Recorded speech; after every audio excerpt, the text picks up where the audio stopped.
Time. We'll see if that's able to help at all. There we go. And there we go. Nick Marovets, what's up? What's going on? It's good to be able to hear you. Yes, that definitely helps. Yeah. You hear me talking for the first 2 minutes. We'll see my lips moving, but not able to hear me talking. So now we are ready to go. Well, Nick, a lot to get into here today. You're going to hang out with the first hour. One thing I wanted to talk to you a little bit, and we're going to get into this a little bit later on, is some best case, worst case scenarios for both Iowa and Iowa State. Going through, obviously, the two needle movers here today with Iowa State and Iowa football and basketball. Both basketball programs, certainly with a lot of momentum going into next season. Football programs, a completely different avenues. Iowa, though they invested in the portal, they went young and went with a lot of FCS players. Obviously, the overturned roster for Iowa State. Going to do that a whole lot coming up here in segment number 2. But busy night in sports last night, and disappointing for me. My Wild go down. A disappointing end to things for them as they fall at the hands of the Lanch last night. 2-2. I felt like they had a shot at 3-2. It just collapsed very quickly. 5-2 the final in that one. And now it's not over because you have to win 4 to move on, but it feels like it's over. I just cannot envision a scenario where the Wild are winning 3 straight against this Colorado outfit. Yeah, the Wild just haven't looked like the better team, in my opinion. You never know. When the score is tied like that and there's still time left in the game, it's definitely possible. But if they grab that game, things play out differently. They didn't. I don't love their odds the rest of the way, but you can never count a team completely out because, like you said, you got to win 4. Got to win 4. 3, including 2 on the road. Does not feel very viable on that front. We got a big game coming up for, speaking of Minnesota sports, with the Timberwolves tonight at the Spurs. We're going to talk about that a little bit later on. But speaking of the NBA last night, I'll be honest, the Cavs-Pistons series, I just can't get into it. I don't know what it is, but it was a compelling game. It was close going into the fourth quarter. It's what you want, but it just time in and time out for whatever reason. I know some of the players, obviously the growth that we've seen out of Cade Cunningham and becoming an MVP candidate this season, even with the injury that he had. James Harden on the other side, along with Mitchell. There's names that I don't know, maybe it's the jersey on the front, something like that. I have not been enamored at all about that series. But the good news is, I was able to lock and load for last night, watching the Lakers at least give a tussle in their matchup last evening, and made it compelling, made it close in the end. Had an opportunity to win a 4-point play, then a 3-point play. Lakers are going to do this. LeBron's going to find a way. Alas, it doesn't happen as they're swept out by the Thunder. It's funny that you're more intrigued by the 4-0 sweep of the Lakers Thunder than the now 2-2 series between the Cavs and the Pistons. Yeah, the biggest question with the Lakers now is LeBron and what do they do moving forward. But I am kind of keeping an eye on this Pistons-Cavs series. This could be a fun one as we get down the stretch here. Yes, absolutely. And we look forward to what the next series is going to be, regardless if it's Minnesota or if it's San Antonio in that next one. Hopefully somebody will be able to push the Thunder a little bit.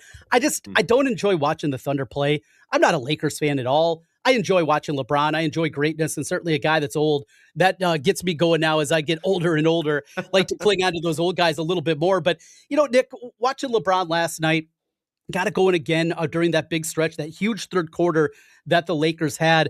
But more than anything, it was when they took the lead, the Lakers late in that game, I actually did a fist pump. I actually pumped the fist. Yeah. I don't like the Lakers. I just don't like the Thunder. I hate the way that they play. Chet Holmgren, for whatever reason, I know he's a Minnesotan. He annoys the crap out of me. There's just something about that squad. It's the baiting, the jumping into defenders, how are you supposed to play defense against these guys? SGA is at the forefront, definitely, of that conversation, but he's not alone on that squad. That is the reason, one of the main reasons, I just don't enjoy watching the Thunder play basketball. Yeah, I mean, that's fair. It's a different style of game, now than it was 10, even 20 years ago. SGA definitely gets the brunt of that, kind of with his head bobbing and getting calls. And he definitely, I think he gets a lot of calls he shouldn't. I don't think I'm in a minority in thinking that, but I do want to circle back to LeBron in this series. Now it's only 4 games, but when 27, 23, 19, and 24, that is ridiculous at his age, especially.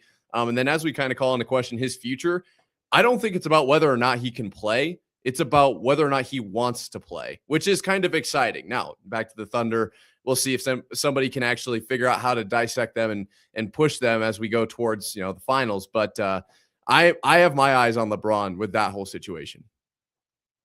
And you wonder for LeBron where it's going to end up. If the Lakers making the decision, it's going to be Luka's team. It is Luka's team. Let's be honest. Yeah. Obviously, the injury derailed things this season as he was out there and hollering at the refs at the end of the game. Love to see Luka with a little passion over there on the sidelines. But you're handcuffed by LeBron and the salary that he commands. And even though he is an incredibly good player and an impactful player that goes along with it, is you look at the future of the Lakers organization. Obviously, it's not with LeBron James. And where are the landing spots? Where are places that make sense? Because I want to start right here with you, Nick.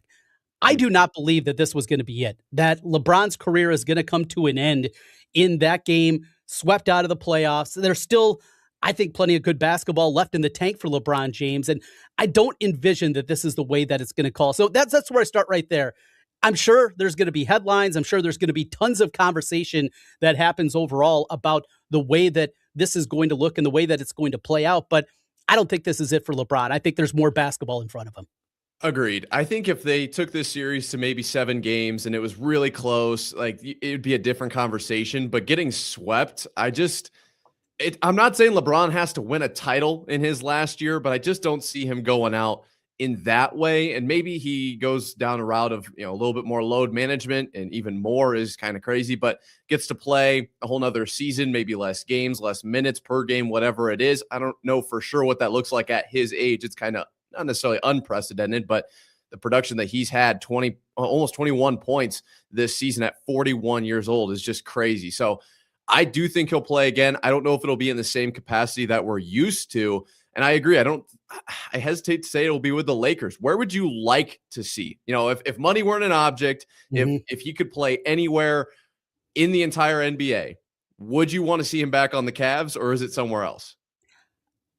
The Cleveland part, potentially. I think I could, wax poetically a little bit, going back home where it all started, finishing the career there.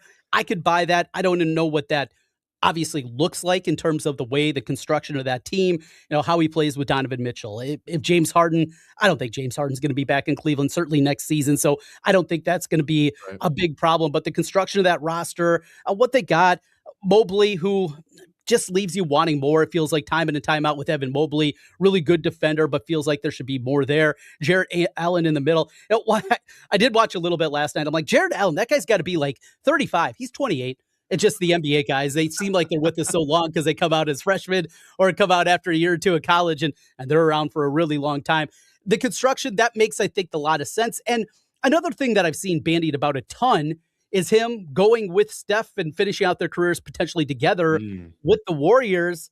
How good is that team, though? How good is that a team that sneaks into the top 6 with a healthy season for both LeBron and Steph? Is there more there? I don't know. That feels, in a way, I don't want to say it's dirty or anything like that. I don't love seeing 2 old guys working together at the end.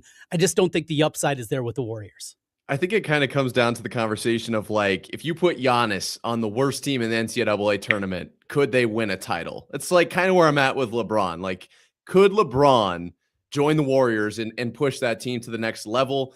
I don't have the answer to that question, but to kind of reiterate your point, it feels like if the Warriors were to add LeBron and it was Steph and LeBron, it's like they're stretching out the glory days almost a little too far to me. It feels like they're grasping at straws, trying to get back to that 2016 era when it was Cavs and Warriors over and over. And those, big stars like LeBron and Steph were going at it on opposite sides of the court. It just feels to me like probably not the best play for the Warriors. And it would be more of a marketing stunt, a publicity kind of deal. I watched a lot of Warriors growing up. We talked about what is my NBA team. I just watched good basketball. So a lot of Warriors. I don't know if I'd love that for their image, but it would be really cool. Sell a lot of tickets.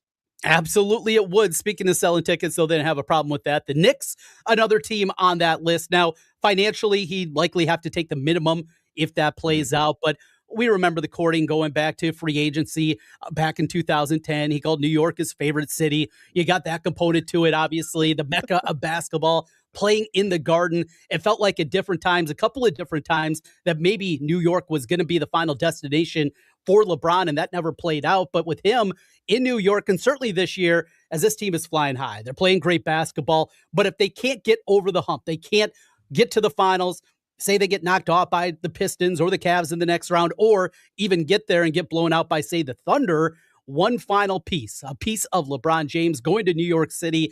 I think that would be a great culmination of his career and something that, I mean, you want to ingrain yourself in New Yorkers. It's been a 50-year drought between an NBA championship for the Knicks. That's definitely one. And talk about putting a kind of a cherry on top of the sundae of a career. The Knicks and LeBron, even with the minimum salary that he'd have to take, he's going to make plenty more off the floor. I think that makes a ton of sense.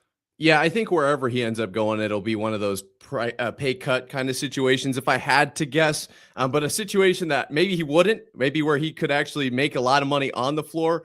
What if he went to Memphis, right? With all Mm, the comments, and he's yeah, like, I'm going to bring this city back to prominence. I'm going to fix the hotel situation. They're willing to pay a pretty penny to get him on the floor to help program around. That'd be fun, huh? I'm not going to hold my breath on that one. That one, after LeBron's comments, yes, it would be nice, but it's not going to happen. That is done. Oh, good. The Thunder move on, 115-110, the final in that one. The Thunder await the winner of the Spurs and Timberwolves series. Well, we mentioned a couple of the big topics at the top, but want to go a little Cyclones with you here today, as it was announced earlier this morning. The 9 new players coming into Bill Fennelly's program with Iowa State women's basketball. Here at the top, Nick, so you host the daily podcast Locked On Cyclones, and as mentioned, we're going to talk some more Cyclones football and basketball coming up here. But on the women's basketball front, a lot of expectations coming into the year. People said maybe on paper this had a chance to be Bill Fennelly's best team. Injuries, definitely a problem throughout the course of the season. We saw that play out, but there was just some grumblings, even when they were playing some of their better basketball during the non-conference. Maybe it wasn't quite what was expected out of this group. And then the way the wheels fell off and culminating, getting bounced pretty easily in the first round of the NCAA tournament, not even making it to the round of 32.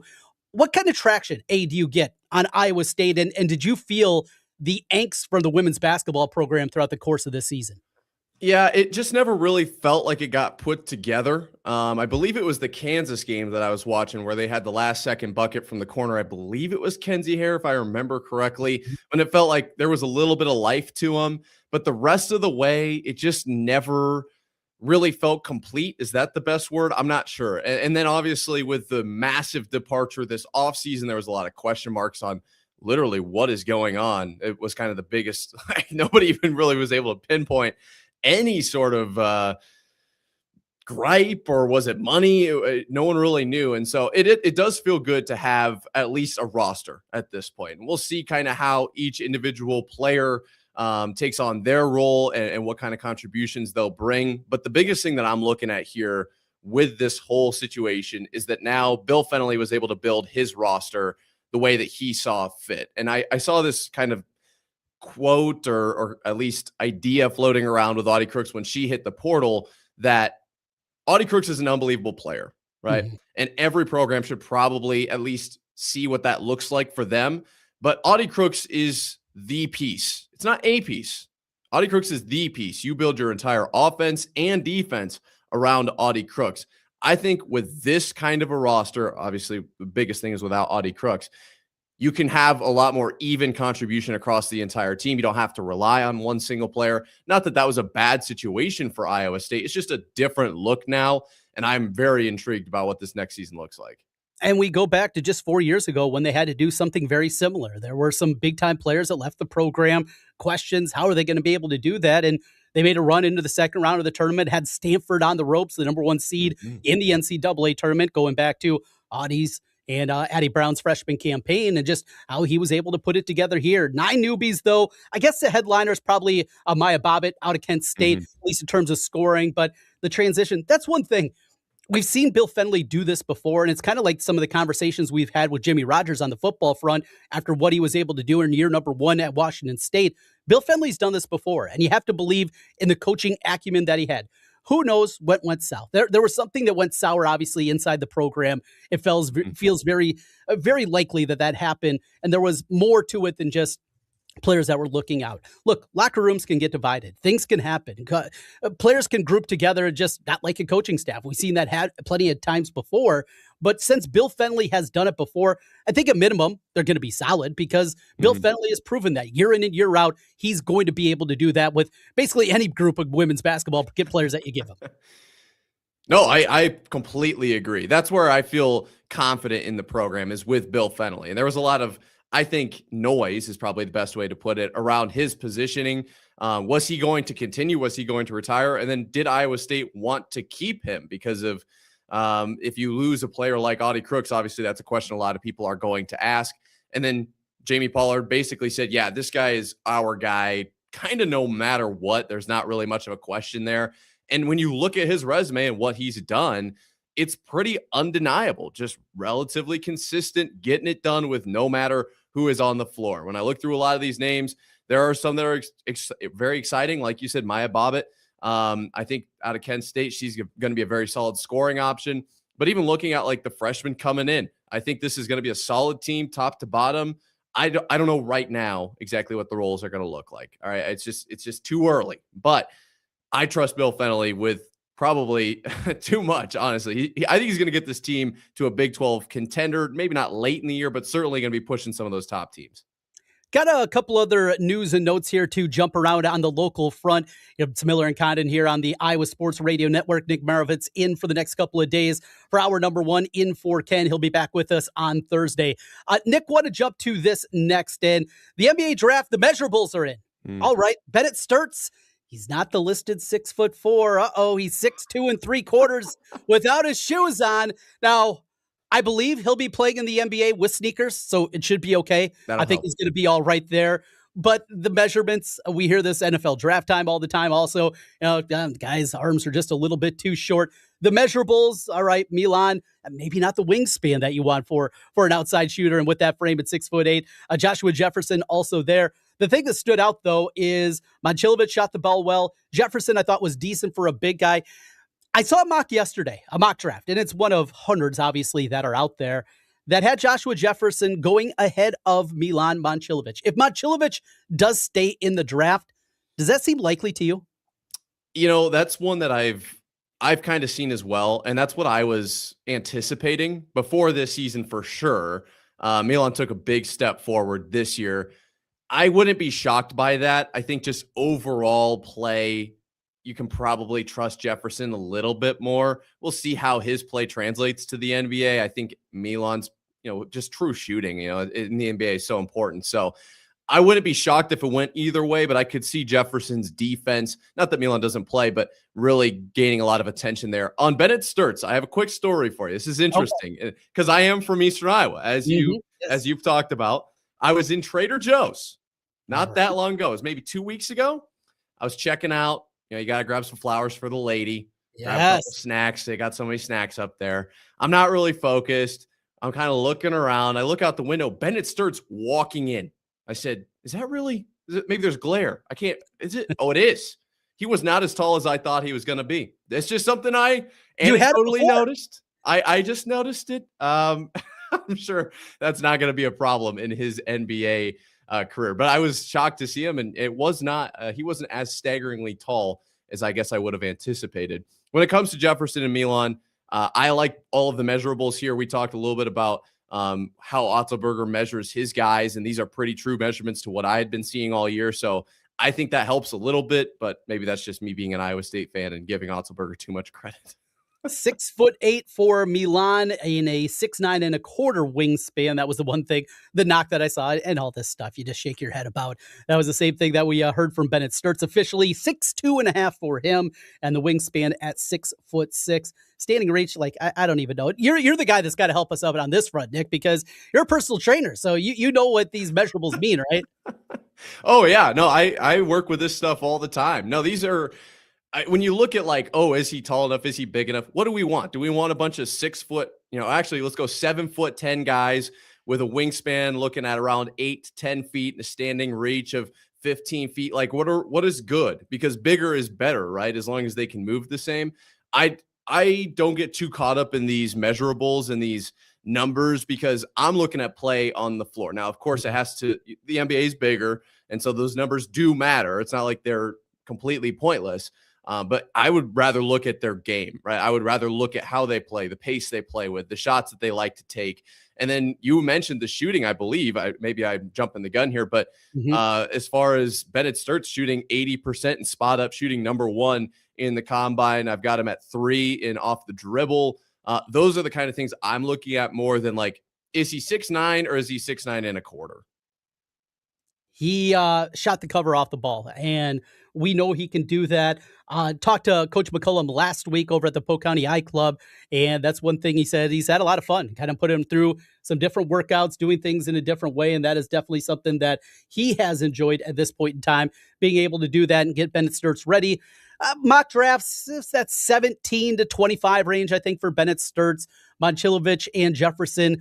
Early second round, top half of the second round, pretty much across the board of the mocks that I've seen at this point. But that is something, and Momcilovic obviously still has a decision of what he's going to do, if it's going to be coming back to college. He is in the transfer portal. What is going to be there? You feel like you can't be Louisville, right? I mean, that team has spent through the absolute roof and raised the ceiling of everybody else. There was a lot of talk about Florida, but you look at the way that they have filled out their class. Still, if he makes the decision to come back to college, there is going to be some program that will find the money and certainly be able to pay Milani, you would think, handsomely, Nick.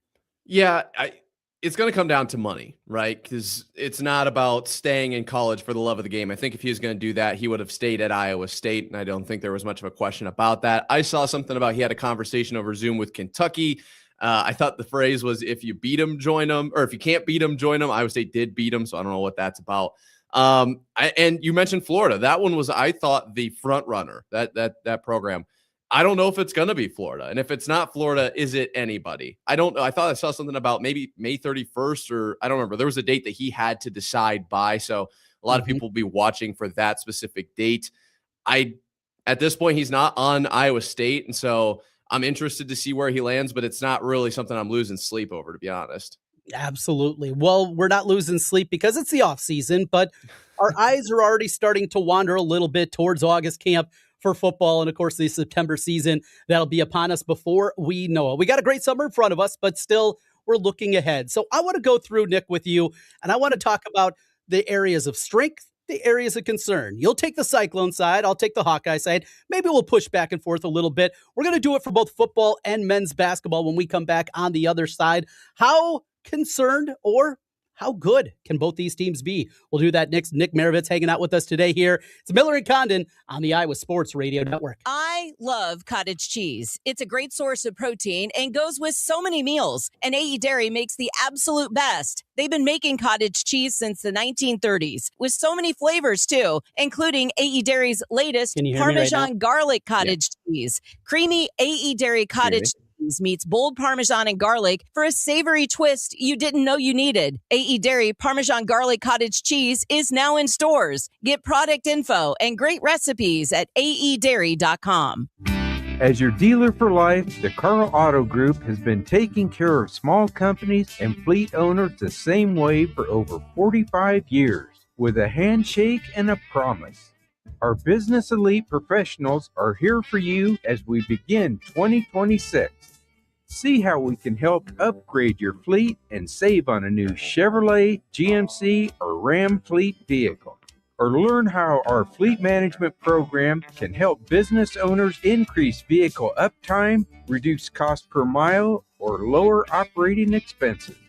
With dealerships located in Ankeny, Stewart, Glidden, Webster City, and Marshalltown, we make it easy to service your fleet. We invite you to visit carlauto.com to view our complete work truck and fleet inventory. Your dealer for life, it's the Carl way. Spring is here and your yard isn't going to wait. At Clive Power Equipment, we've got deals the big box stores run without the runaround. Get $300 off Toro MyRide Zero Turns, $1,000 off the 60 Max Time Cutter. Plus, get savings on walk mowers and battery equipment. We just extended our hours so you can stop in after work. Open till 7 Monday through Friday and 8 to 5 Saturdays. Clive Power Equipment near University and 73rd in Clive. Better gear, better hours, better help. Stop in this week. Now here's your chance to win $1,000. Just enter this nationwide keyword on our website. Deposit. That's deposit. Enter it now. KXNO.com. You think a ticket for not wearing your seatbelt is the worst that could happen until you get in a crash. Suddenly, a ticket doesn't seem so bad. Click it or ticket. Paid for by NHTSA. Straight Talk Wireless present Pickup Truck Wisdom. If you're only good to your new friends, you're not going to have any old ones. Straight Talk gets it. That's why new and existing customers get free 5G phones on Verizon's 5G network. Pretty simple, really. You keep good people by being good people. Find us at straighttalk.com and Walmart. Straight Talk Wireless. Straightforward. Always. Taxes and fees apply. Plan purchase required for free phone offers. Copyright 2026 Verizon. Ken and Trent are back in 60 seconds right here on 106.3 KXNO. Every morning, we rise and shine, make breakfast, and brush away the night's rest. These routines help us start the day off right. Nature-Made vitamins are a simple step in that daily care regimen. Multivitamins with daily essentials, clinically studied probiotics for gut health support, magnesium to help relax the body. Nature-Made is made to care for you every day. These statements have not been evaluated by the Food and Drug Administration. These products are not intended to diagnose, treat, cure, or prevent any disease. Hello, I'm Robert Smigel. I did lots of things. Cartoons on SNL, Conan stuff, Triumph the Insult Comic Dog, some movies. But now I'm past my peak. So I'm hosting a podcast, Humor Me with Robert Smigel and Friends. Each week, me and my favorite comedians, writers, and whatnots help regular people just like you, presuming you're regular, who have some project or task that they'd like us to help make funnier. Search Humor Me on iHeartRadio, America's #1 podcast network, and the Webby Podcast Company of the Year. After a rough Iowa winter, your roof took a beating. Don't wait for leaks. Get your free inspection and estimate from Wolf Roofing. We'll make sure your home is ready for spring and beyond. Find them online, wolfroofing.net. Wolf Roofing, strong roofs, done right. You're listening to Miller and Condon on 106.3 KXNO and the Iowa Sports Radio Network.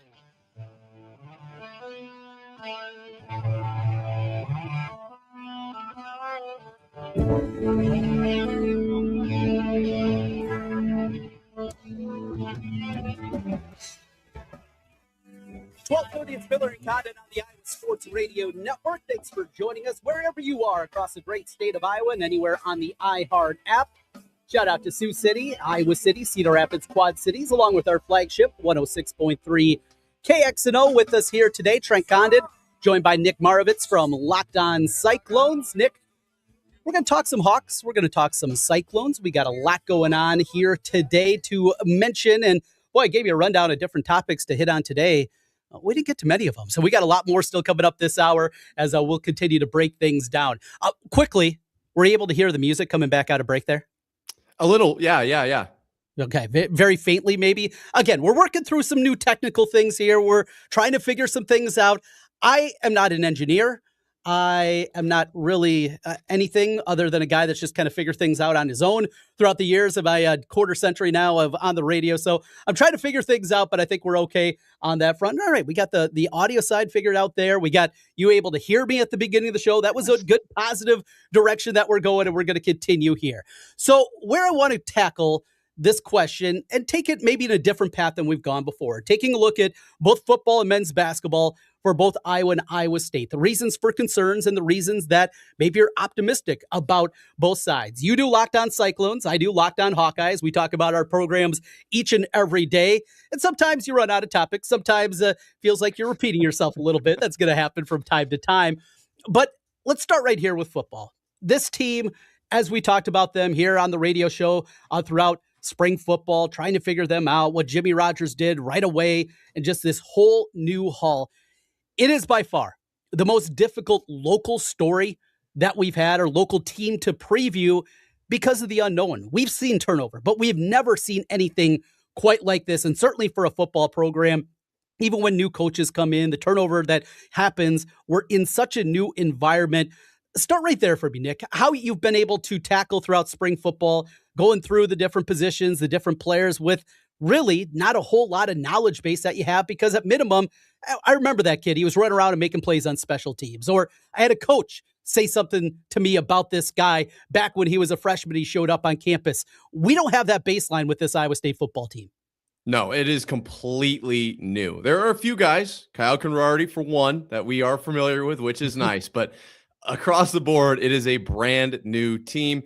And the biggest thing for me is a brand new coaching staff, because the team is great. And we'll talk a little bit more about specifics on the roster. But I am looking at the coaching staff and what's that going to look like? Because in 5 years, hopefully it's the same. 6, 7, 8 years down the road, ideally it's either the same or very, very similar. The roster will kind of come with time. I don't expect this year to be the best year of Iowa State football of all time, just because I think there was an element of like, oh, we have to build a whole new team. Okay, we've got like, a couple weeks before the transfer portal. Not that Jimmy Rogers hadn't done it before, he did. But there is like, okay, we are going right now. The hire came so quickly. It just all kind of came out of nowhere. So how am I looking at the whole thing? I am watching film, breaking down names. What did they do at previous stops? And one name that I wanted to bring up earlier, I think it was last week that I was on, and I didn't quite get to, was Caden Crawford. That name is extremely exciting to me. Obviously, you're familiar with him, having been at Iowa, but that one as a defensive lineman is exciting. Absolutely. Caden Crawford was a guy that had a little bit of buzz when he showed up in Iowa City, from Colorado, if memory serves, when he came in at the defensive end, went to the FCS level, played very well up at South Dakota. And yeah, a guy that certainly can be impactful. It's a name that we know. And at minimum, that's a jumping off point. It's the same thing, with Jalen Rayner. It's a name we know. We saw him last year against Iowa State, and they gave a tussle to the Cyclones in that matchup with Arkansas State. So a name that we know. What I look through and I go through, all right, I think at minimum, there's a few guys that you say, all right, this is going to fit the returning guys, Carson Willich, Drew Surgis, all right, names that we know, absolutely. David Coffey, maybe he can be involved. A couple of guys, Rutledge and Barrett on the offensive line that come back with experience. But this transition period, because Jimmy Rogers did it a year ago, I think that's the biggest calling point, that you could say, hey, this team can, at minimum, flirt with bowl eligibility, because Rogers just went through this a year ago.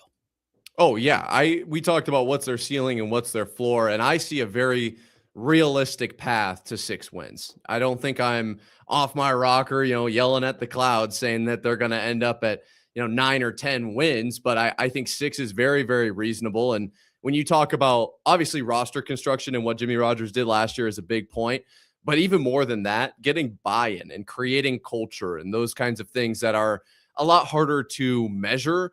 That's what Jimmy Rogers did last year as well, because it was his first year. It's not like it was his third year and he lost his entire roster and built it all up from scratch. No, he came in, lost the whole roster, built it all back up, and then built that team into a bowl eligible team. So they talk about manufacturing the relationships and how close the team is now. That's really exciting to me. We'll see how the actual players perform on the field, but I think players that know each other well and trust each other play better than just a hodgepodge of a bunch of talented players. It's kind of like the offensive line. You jump over next, and Nick, the one question that I have is, we go from the optimism and getting to know you now here over these last few months and dating back to the fall when we started to do a couple of podcasts together. You're an optimistic guy. You seem to have that optimism. Yes, you got that positivity. You're not an old cranky man like me. You'll get there. Don't worry. But when you look at this squad and you look at it from the other direction, you take the optimism hat on, you take the pessimistic hat and flip that on. What is the thing, either a position group or just overall with the football program, that you say, oh boy, this could be a big problem for this year? A big problem? I don't know if I would go so far as to say that I have an area that I am terrified of. I think there are areas that aren't as strong is probably how I'll put it. Maybe that's just the optimism fibers still sitting on my head from the hat. I feel like offensive line should be an area where Iowa State's going to be really good. It's an area that was a clear target in the transfer portal for Jimmy Rodgers. They've talked so much about building from the inside out. I just have to see it. When you bring in a bunch of guys that haven't worked together, it's all fine and dandy until they hit the field, right? And we've seen that in all sorts of leagues, like the NFL. Like, oh, these all 5 guys are just supposed to be incredible, and then they don't gel. Or you have 5 guys that are like, well, this is the worst graded offensive line in free agency of all time, and then they actually play it out, and they're one of the best teams out there. So I have some question marks, I would say, around the offensive line. And then wide receiver, I just don't get the feeling we're going to have a weapon, a number one right now. Now, there, of course, were some standouts at the spring showcase, and that's exciting. We'll see how Jalen Raynor kind of throws the ball around. I wasn't necessarily impressed. I'll be completely honest. It's a little pessimistic about his, it didn't really have the zip on the ball that I was looking for off of his arm. So I'll see how much the passing game is utilized for Iowa State this year. But the flip side of that is I think they're going to dominate in the run game. I think they have the running backs for it, even without Jackson. And I think that Raynor could be used with his legs as well. So I would say if I had to pick 2 on the entire team, I'm staying away from the defense. I trust Bobbitt. But I would probably say offensive line and wide receiver. One thing that also kind of jumped out, and you mentioned offensive line, and I think you'll get to know that offensive line is something that I talk about a ton, the importance of it. It doesn't matter the level of football. We could be talking about Papa Warner all the way through to the NFL. Offensive line so often is overlooked, but the importance of it, not just having 5 guys, but building depth there. One thing that I really like, and it's just a projection that is out there. Our Lads has all the depth charts for all the college programs out there and their projections where they don't have their 2 returners back in the starting lineup, either Rutledge or Barrett in their starting lineup. But you look at the 5 guys that they project to be starters for the Iowa State offensive line this season, only one of them seniors. So there can be some growth that comes out of that. The question that I do have, though, is about that depth and what kind of depth that you can do when you're really just throwing it against the wall. You're looking, all right, we got to get 12, 14, 15 offensive linemen to come in, not just meshing them together, them and building the depth because you want to get the guys that you're working to get the starter experience out there.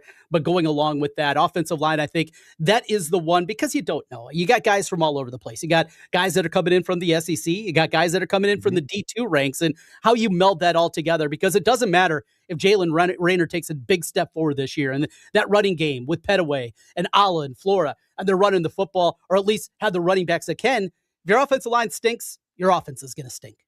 Agreed. It's the biggest part of the entire offense. It all starts there, literally, with the center snapping the ball. So, maybe we do have a standout wide receiver. Maybe Overby takes that next step and becomes the red zone threat that I think he can. And maybe Raynor finds the zip on the ball that I'm looking for. He's able to drop it in a bucket from 50 yards away, and we have the best running backs in the nation.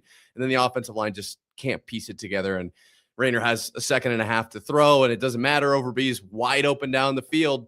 That's really where it all starts. And I trust the defense. I think the offense is where I really want to see, can this team get it done? So I'll jump over to the Hawkeye side. And the reasons for me for optimism is just the sustainability of this program and what they're able to do year in and year out. They are one of only 4 programs over the last decade that has won 8 or more games in a season, full seasons, taking 2020 out when Iowa went 6-2 that year. But full seasons over the last decade, the 4 programs that have done it: Alabama, Georgia, Ohio State. I mean, you talk about the company that you're keeping. That is some high-level stuff from Iowa football. Obviously, the Hawkeyes have not come close to the heights of those other programs, but the consistency, the baseline that you have at minimum, you're going to be solid, and that's where my optimism goes. But I go back, that defensive tackle position is scary.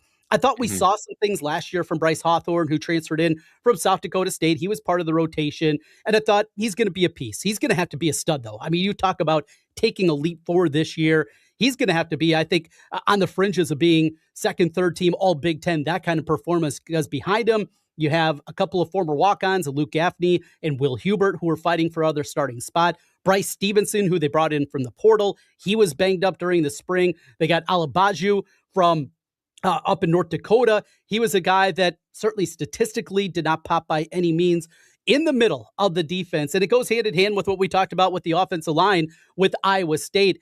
Iowa, you look back at some of those seasons where the defense has taken a big step backwards.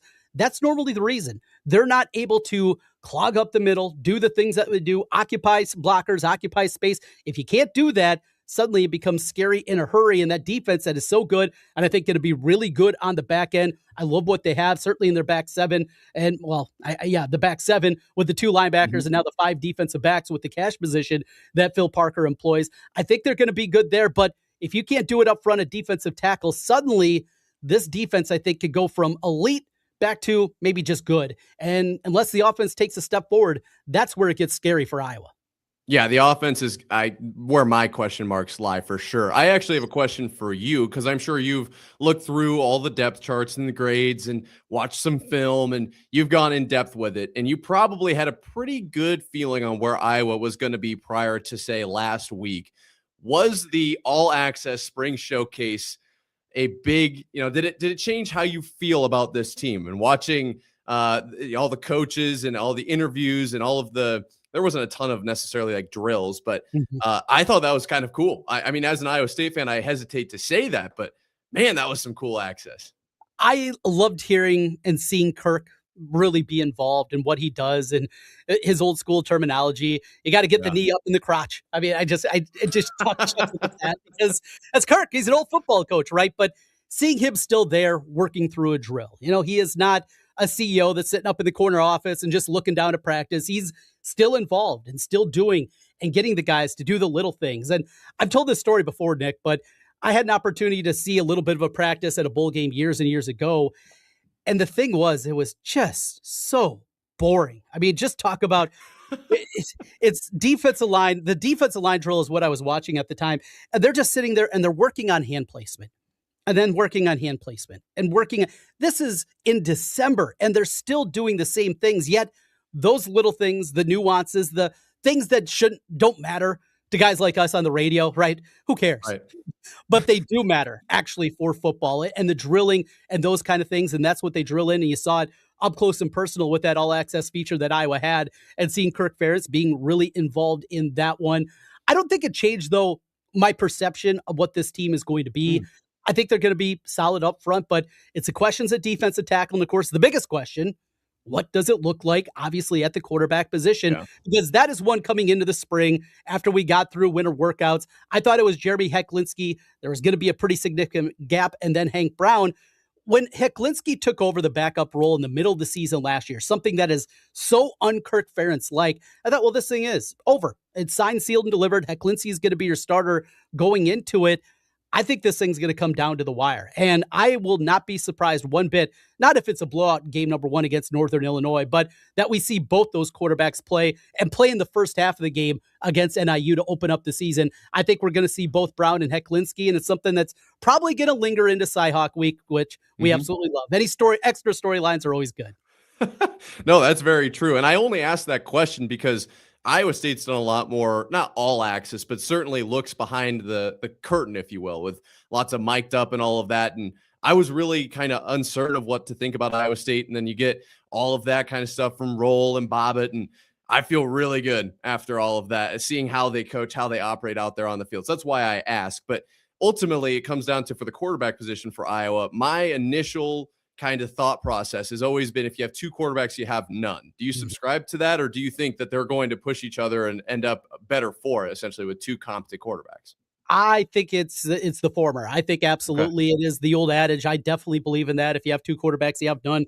Was it Bill Parcells that said that first? I think it was. But regardless, absolutely, I subscribe to that one. Doesn't mean that one of these guys can't take the job and run. And I personally, I just like Hecklinski a little bit more. Yeah, he's a little guy. I mean, if he's 5'11", then I'm 6 foot. And Nick, you know that I am not 6 foot tall. He is not tall by any means, but he's got that side to side movement. There's a little bit more shiftiness to him. I did find it interesting. I saw something where Hank Brown straight ahead is actually faster. And it reminds me back, and I'm going to go way back in the day, and I'm going to feel really old because you're going to scratch your head.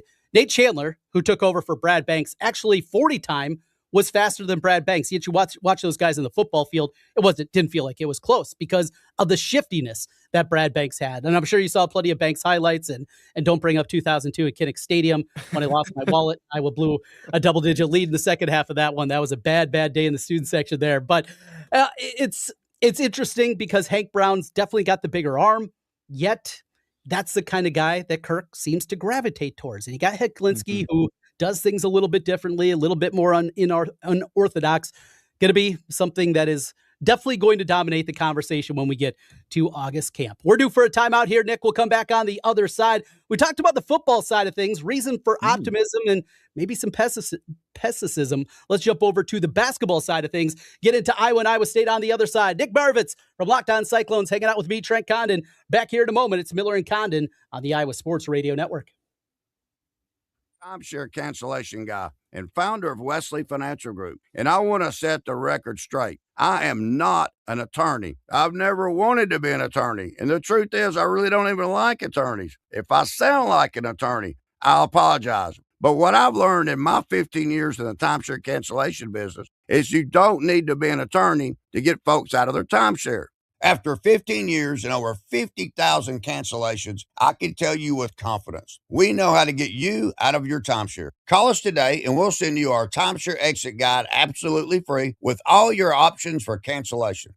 Attorneys, this was meant to be funny, so please don't sue me, especially my friend Kenneth from Black River Falls, Wisconsin. Call now for your free timeshare exit info kit. 800-277-3355. 800-277-3355. 800-277-3355. That red talkback mic on the free iHeart app, it's more powerful than it looks. One tap can get you in the conversation. You guys, are you serious? Enter to win something amazing. That $1,000 or just a request. Try it now. Just open the free iHeart Radio app. Get in on the action with the world's largest sports book right at your fingertips. Circa Sports Iowa is where the pros play. Enjoy the highest limits, lowest takeouts, and competitive betting menus. Download, fund, and bet from anywhere in Iowa. Circa Sports Iowa. Sports betting the way it should be. Download your new bookie today. Visit circasports.com. Must be over 21 and present in Iowa to bet. Have a gambling problem? Call 1-800-BETS-OFF. This is Sean Roberts. I want to get serious and talk about those who may have a problem with sports betting. You can spot them a mile away, right? Well, this may be a surprise. Anyone can have a problem. You, me, a friend, a neighbor, or people you admire, people you love. It doesn't matter who you are. What does matter is getting help. Contact 1-800-BETS-OFF. No judgment, just help. Brought to you by the Iowa HHS. Save big money on everything at Menards. From hitches to ratchet straps and everything in between. We've got all your hauling needs covered. Smart Straps heavy-duty ratchet straps feature double hook ends and are built with high braking strength to handle the strain of cargo transport. Save big money on ratchet straps. Plus, check out our weekly flyer on menards.com for more great deals happening this week. Save big money at Menards. Dirty ducks and they clean just right. Hey, Brian Leach here with Service Legends, where we have a flair for clean air. Allow me to explain. Let's start with the here and now. Before your visit from my home comfort heroes. The before's a duct system full of some of the nastiest stuff that's ever been in your home. Years of pollen, pet dander, insect debris, and dust mite poop layered in your dirty ducts. And what comes after is a visit from the home comfort heroes, who have a flair for clean air. My guys and gals will spend 4 hours with your dirty ducts utilizing Service Legends' proprietary 11-step source removal process that I guarantee would pass the Marriott White Glove test. If you're inclined to experience the flair for clean air, my home comfort heroes are standing by. Call today to breathe cleaner, fresher, healthier air tomorrow. Call 515-COMFORT. We fix it right. It's free. Service Legends. Voters are listening to the radio. Tons of them. If you're running for office, radio is where people are actually tuned in, not swiping past ads. Connect with communities everywhere and get on the air in just 48 hours. Visit winwithiheart.com. That's winwithiheart.com. Ken Miller, Trent Condon, Miller and Condon on 106.3 KXNO and the Iowa Sports Radio Network.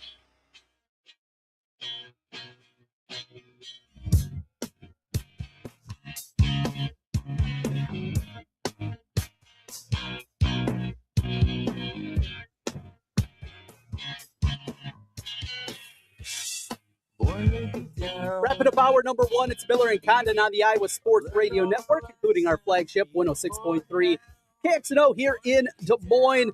Nick Marovets hanging out with me for hour number one today. You know what, Nick? We mentioned we went through concerns, reasons for optimism for both Iowa and Iowa State football. Let's save basketball for tomorrow. We'll do that when we have a little bit more time, as we're running a little short on time here. So we'll save that for tomorrow. We will dig in a little bit deeper, as Nick's going to be hanging out with me again tomorrow. Ken will be back, on Thursday. I did want to go one direction with you and getting to know you. The PGA Championship is this week. Now, it's definitely the fourth of the majors. Are you a golf guy? I think you learned as you hung out with us during our MediaCom show, Inside the Numbers, last week. I like to bet on golf a whole lot. So is that something that you get into? Are you a golfer? Do you enjoy golf? Where do you sit as we get ready for the second of the four majors? Betting on golf is something that I do generally throw something on the Masters, but I don't know if I pay close enough attention to really feel confident the rest of the season. It's kind of fun for the Masters. But as far as playing golf, oh yeah, I got my clubs right over there. I spend way too much time on the golf course, one of my favorite pastimes.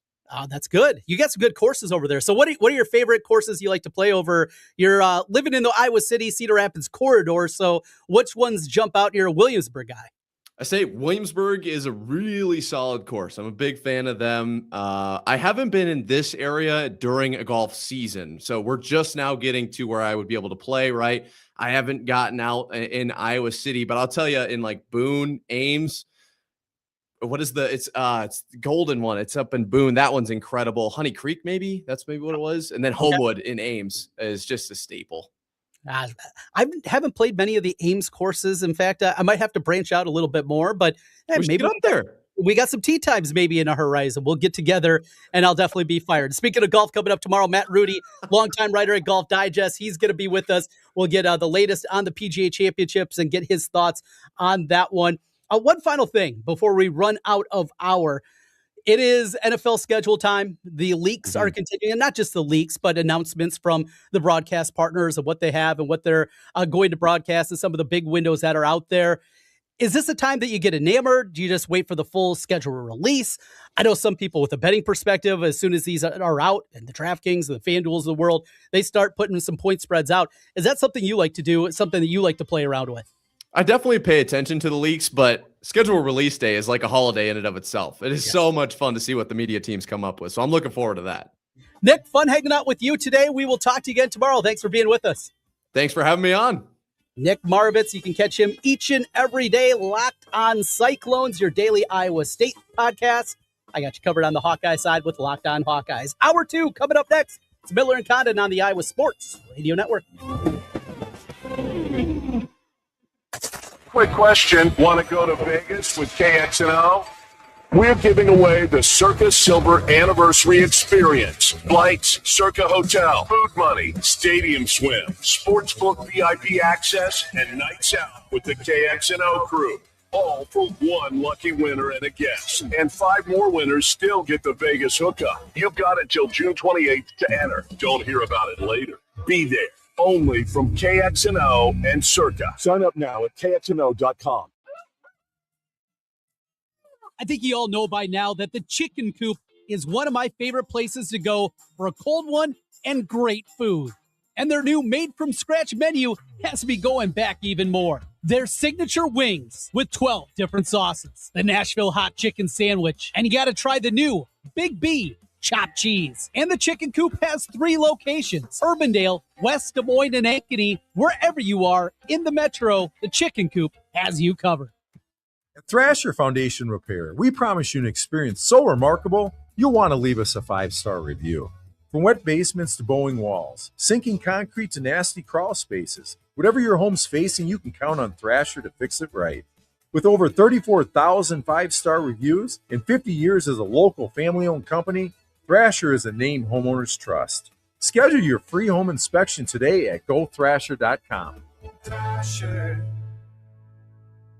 Remember how you felt when you were 25? Your morning workouts were a breeze. You had a drive that kicked in way before your first cup of coffee. Does it feel like you're losing your edge? You know, it might not be your age. It could be low testosterone. At Mentality, we'll get to the bottom of what's really going on and build a personalized plan using testosterone replacement and peptide therapies to help restore your energy, focus, and drive. Get back to being the guy you used to be. Book your appointment with Mentality at lowtusa.com. Again, that's lowtusa.com. You've probably heard all those ads for life insurance. Just a few dollars a day, apply online in minutes, no medical exam.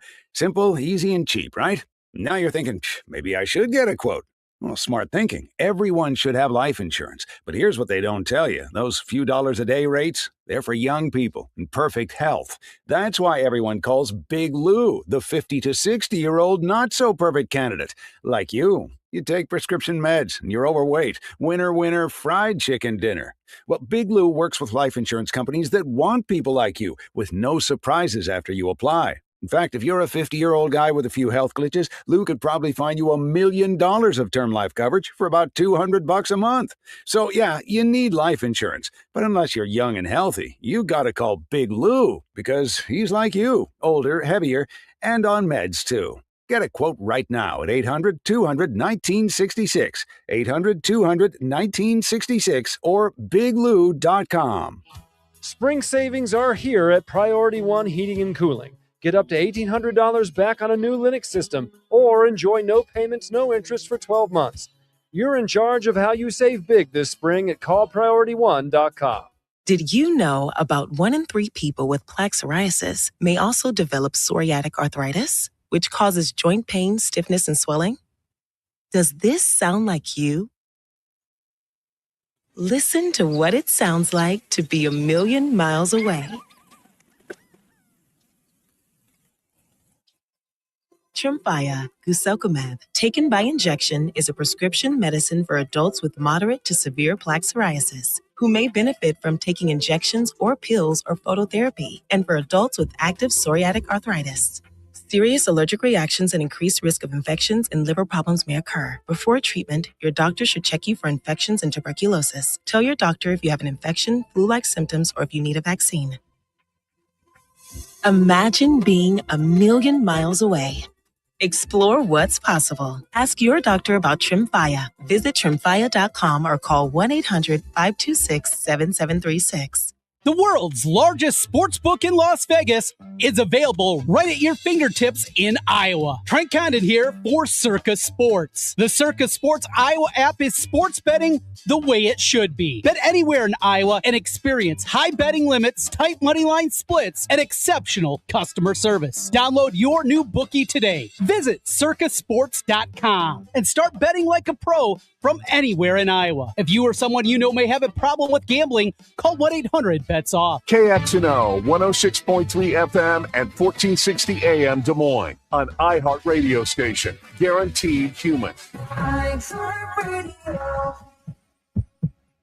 Miller and Condon on 106.3 KXNO is sponsored by TC Sports, LLC. I'm Dan Patrick, and this is Above the Noise. The possibility of Giannis Antetokounmpo parting ways with the Bucks feels like a familiar tale. A superstar rises in a small market, maybe even delivers a title, and eventually begins looking to a more stable path to contention. But if that moment comes for Giannis, Milwaukee cannot act like this is solely about market size. The Bucks deserve real credit for building a title team, particularly with the bold Jrue Holiday trade that helped deliver a title. The problem is what followed. Milwaukee continued operating aggressively. They brought in Dame Lillard. That didn't go well. Now, with $113 million still tied to that decision, the Bucks stretched the financial burden across 5 years to create room for a $109 million investment in Miles Turner. The big man went on to post one of the least effective seasons of his career. Milwaukee deserves credit for trying to keep Giannis and keep talent around him, but 2 major swings and misses may have cost them Giannis himself. I'm Dan Patrick, and this is Above the Noise.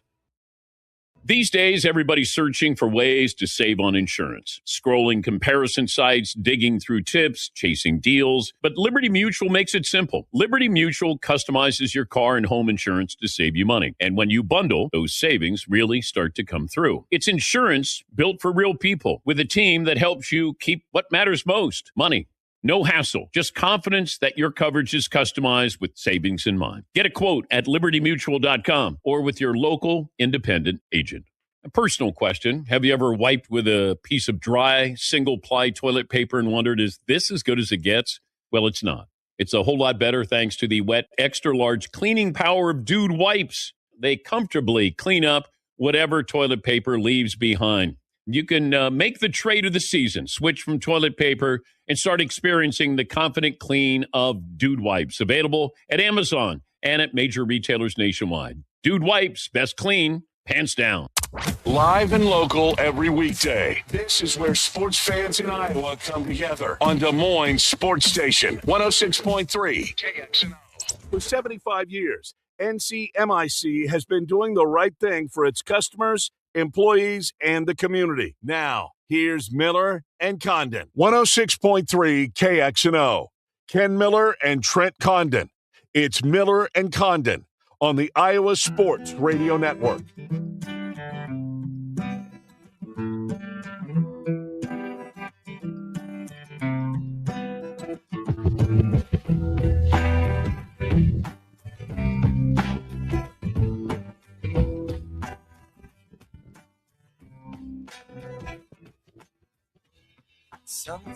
Welcome back. It's Miller and Condon on the Iowa Sports Radio Network, taking up until 2 o'clock. An hour still to go.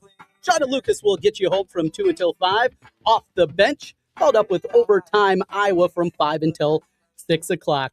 Time to talk some Hawkeyes. Elliot Clough joining us once again from HawkeyeInsider.com, part of the 24/7 network. As always, Elliot, appreciate your time. What is happening on the east side of the state? Not a whole lot, you guys. Kind of a dark and dreary day over here, but yeah, regular off-season day where I'm writing about recruiting and then going to do some prep network stuff today. So keeping busy in this off-season. Absolutely, the off season, and we're always looking for those little opportunities, those little nuggets. We got iClubs going on, so you get some different things that start to pop from that point and trying to piece things together. But we did have a news item today, though you guys at 24/7 had it yesterday, and that is the Big Ten schedule for Iowa coming up this season. Double plays against Nebraska, which has become a yearly occurrence, along with Ohio State and Wisconsin this year. Start right there with the double plays. Do you like that every year? It seems like Iowa gets Nebraska twice and then they figure out the other two. I do. I think that's one of those things where if you've got a rivalry, use it as much as possible. Like, it's one of those reasons why I'm very pro Iowa State football continuing. I think that's one of the best things about sports, especially college sports, is seeing those rivalry games as much as possible. I mean, for us folks that cover them, it's one of those that's just a little bit more exciting. It's much more easily accessible than some of the other out-of-state games in terms of travel for folks like us. So, and now, I mean, with both these programs just ascending, having met in the Sweet 16 and Iowa beating them twice in Ben McCollum's first year, Hoiberg starting to figure some things out there in Lincoln. This is one that, yes, I'm very pro rivalry, and I think having this one be in both places is really positive.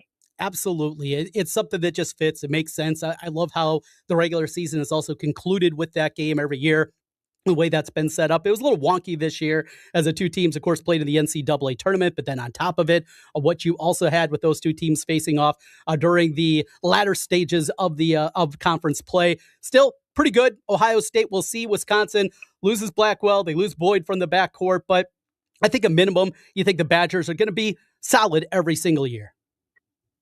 Yeah, exactly. Greg Gard does a great job up there in Madison. I know they've had their frustrations from time to time. He was a guy that actually lived in Madison during the pandemic. I don't know if I told either of you this, but I was working at the State Journal there, and I think it was around that time was his first year, and they wanted him gone then. And boy, has he made some folks regret that, even though, they've had a few early exits in the NCAA tournament. He's a good basketball coach.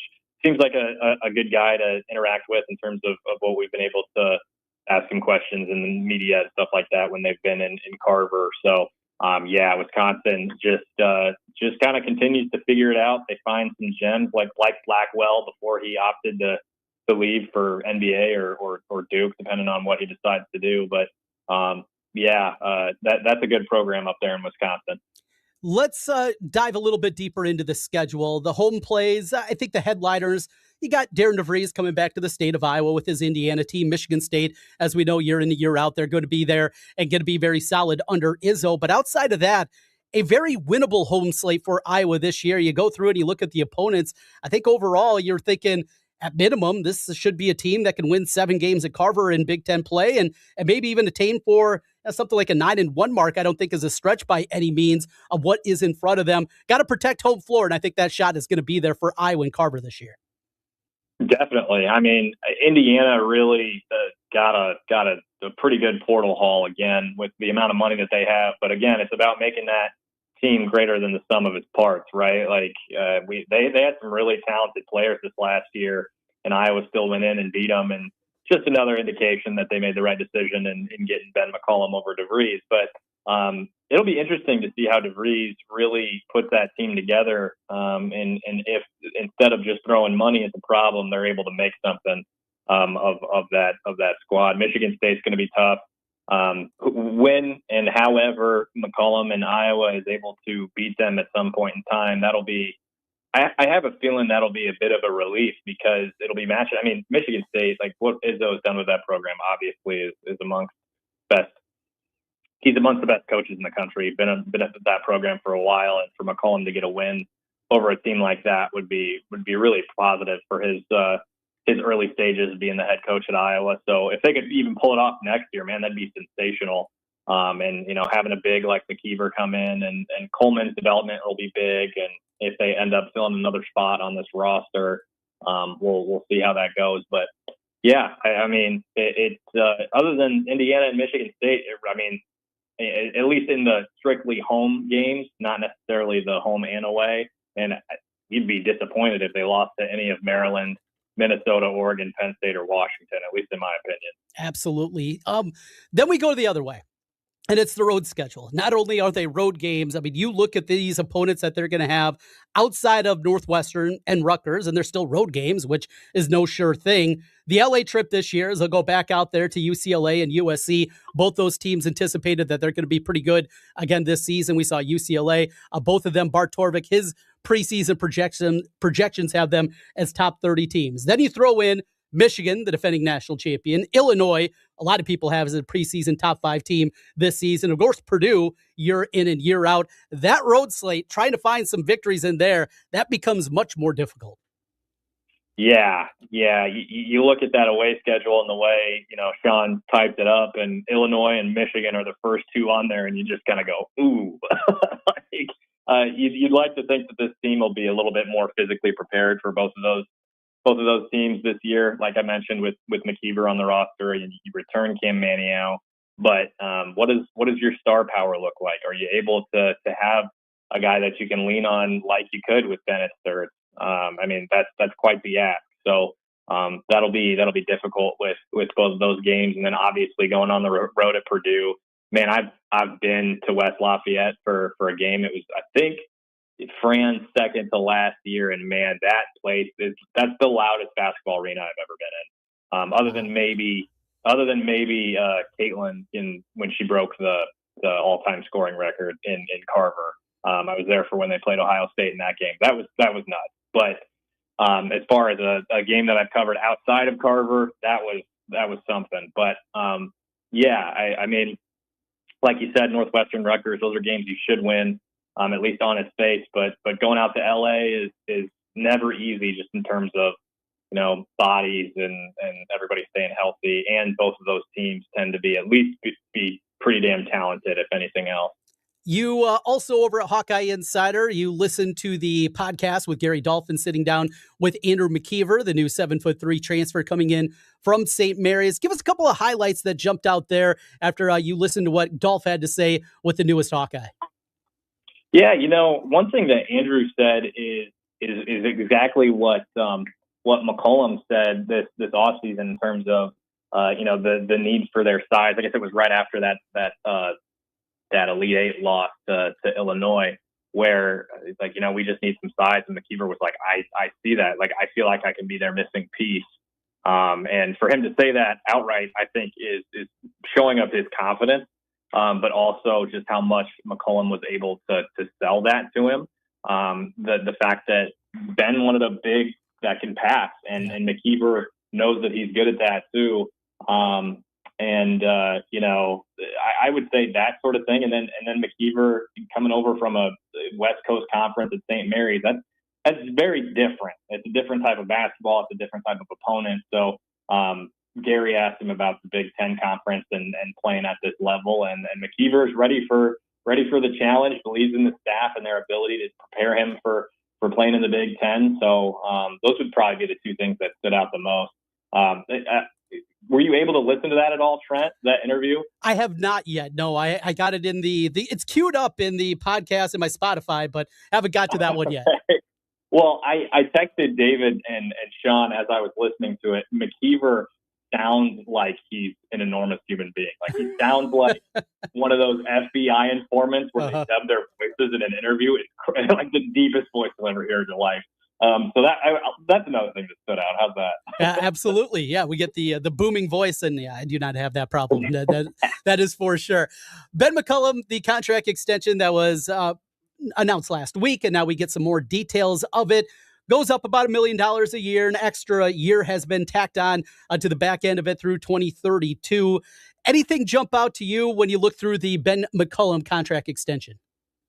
Yeah, I saw a few people, whether it was on our board or on Twitter or what have you, maybe a little upset or going maybe a little surprised about the buyout being however much it was. And honestly, like, after the coaching job that Ben McCollum put together this year, I'm not looking at any of the numbers at all. Like, this is what he accomplished after a near 40-year drought with the players on this roster, most of them, the crucial ones from Drake or recruited at Drake, like a Tate Sage. I mean, and what they did with Alvaro Fulgaris and him hitting those shots. Obviously, he's decided to move on to Louisville, but there's basically nothing in that contract that could make me say it's a bad contract. Like, just with what he's accomplished, what he can continue to do as he gets more players like an Ethan Harris, like a Jaden Kuhn in this last class, both composite 4-stars for us at 24/7 Sports. Like, I just don't see this being a net negative outcome when you look back at this contract. I just think getting upset over a contract right after ending a 40-year drought of going to the Elite Eight is just probably the dumbest thing possible, in my opinion. I try to default positive just generally in my life, and this is one of those scenarios where it's like, the last thing I'm going to get upset about or try to overanalyze is an extension for a guy who made history in his first year with a bunch of mid-major guys on his roster who are playing in a Big Ten schedule for the first time, pulled off an upset of the reigning national champions who probably 95 times out of 100 games playing against Florida, they lose that game. Like, just what they accomplished in year one, there is almost nothing that could make me say anything negative about that contract. So I just think it's great that you lock him up for an extended amount of time. This is not a Kansas State Elite Eight turnaround Jerome Tang thing as much as Iowa State fans want it to be. That's just not the case. So I just said, contract got extended. That's awesome. Move forward. Good for Iowa. Want to jump over to some football with you, and this is the time of year you guys are really starting to dive into Hawkeye football recruiting. 10 commitments so far for the class of 2027, as we always feel old when we talk about that next recruiting class coming up for next season. Elliot, when you go through here, this team does not have a whole lot of seniors. Any idea, numbers-wise, what they're shooting for in this class, knowing they're probably going to go back to the portal again next December and going to be looking through and filling some holes that way? Any kind of range you're anticipating at the high school recruiting level, how many guys are looking for that class? Yeah, so this class of 27, Sean posted on our board within the last week or so that he was expecting like 20-ish for this class, which was a bit of a surprise to me, especially like you mentioned with the amount of seniors just not really on this roster. So I'm not entirely sure where they decide to land. I really like the start of this class. I think Braden Santi Banez is in line for a ratings bump as a 3-star quarterback. I really like Kyler Van Manen out of Pella. I mean, I like all three of the linebackers. Braylon Bingham, Gavin Stecker, all in-state linebackers for the second time since that 2024 class. But yeah, that would surprise me if it ended up being that much. I'm not saying I doubt Sean and the information he's getting, because Sean's one of the best, if not the best in the business. So yeah, I mean, if it ends up being that amount, man, kudos to Sean. But I would probably say, if I had to guess myself prior to Sean posting that, I'd probably say like 15 to 18, maybe. They're definitely, they still need to add some pieces on offense. Still need to add a DB or two defensively. I would say 15 to 18 in my opinion, but Sean reported otherwise, so I'm rolling with my teammate. Absolutely. And yeah, that number 20 does seem a little bit high. No running back, something they're still searching for as well, as they kind of skipped a class with the depth that they already have there at that position. When you look at the 10 commitments, Jax DeJean, probably for most of the casuals out there, he is the headliner because, well, the last name, DeJean, obviously Cooper's little brother. Him as a prospect, then if you take him out of the boat, who else would be the headliner out of this class? Yeah, I'm going to be partial to the DeJeans, of course, as an OABCIG graduate myself. Jax is just like, he's got the tools, and he's 6'3.5", 230 pounds. So I think he's the physical tools in terms of being able to play tight end at tight end U. Like, I think he's set up to have some success. Plays receiver and DB for the Falcons. Has really got great ball skills. Just a natural athlete with the ability to just break off a route like that. So big fan of him. And what was the second part of the question? If you took DeJean out of the mix, who else is a guy that you're excited about, I guess, out of the 9 remaining commitments? Yeah, I like Jake Teese a lot out of Fenwick in Oak Park, Illinois. It's the Chicago area. Kind of where Sean's from, actually. Okay. Teese is one of those safeties that you can get excited about in terms of his versatility. Going to probably be able – he's a guy that could play catch in the future, guy that could play either safety position. Of course, Phil likes to bring in DBs that could play all 5, but Teese really strikes me as a safety that will be rangy, maybe not sideline to sideline, but rangy and able to come down and help in run support. A guy that can really hit. He plays both sides of the ball for Fenwick, which of course is something that Phil likes in his recruits, that, you know, they can see the field a little bit differently. But yeah, Teese is probably one of my favorites. I mentioned Stecker, I mentioned Bingham, I mentioned Van Manen. I think those guys are basically interchangeable at all 3 of the linebacker spots, believe it or not. I'd probably see Bingham being more of a will, whereas Van Manen and Stecker could play all 3. But I think Van Manen's a steal, getting him. And I'm shocked Iowa State didn't offer, Illinois didn't offer, Wisconsin didn't offer. Like, I really think it's a whiff by those programs. And yeah, they'll probably have to wait, because that's just the way it is at Iowa with their linebackers and their development. But I think all 3 of those guys have a shot to be really, really good. Stecker's a kid that just racks up tackles. Bingham is a really fluid athlete that was actually recruited by the last Iowa State staff to play safety. And Van Manen is just, I saw him play last year. They played Marion. You see the dude, and it's like, how does that guy at the time didn't have a single Division I offer? I texted a few people in the industry, or I guess a few coaches after seeing him, and just been like, you got to get this guy. What are we doing here? So, yeah, I'm a big fan of all 3 of the linebackers. Final thing for you, we talked so much during spring and after spring about defensive line and specifically defensive tackle. The guys behind them, I thought it was going to be pretty simple. Jaden Montgomery, he was going to be the middle linebacker because of the experience, and then they'll figure out the other spot over at the will between Buffington, Reese, Weiskopf, even Van Kekritz, who comes back after doing such a good job on special teams throughout the years. And now after spring, is Cam Buffington the heir apparent at middle linebacker? And does that mean Jaden Montgomery bumps outside to the will?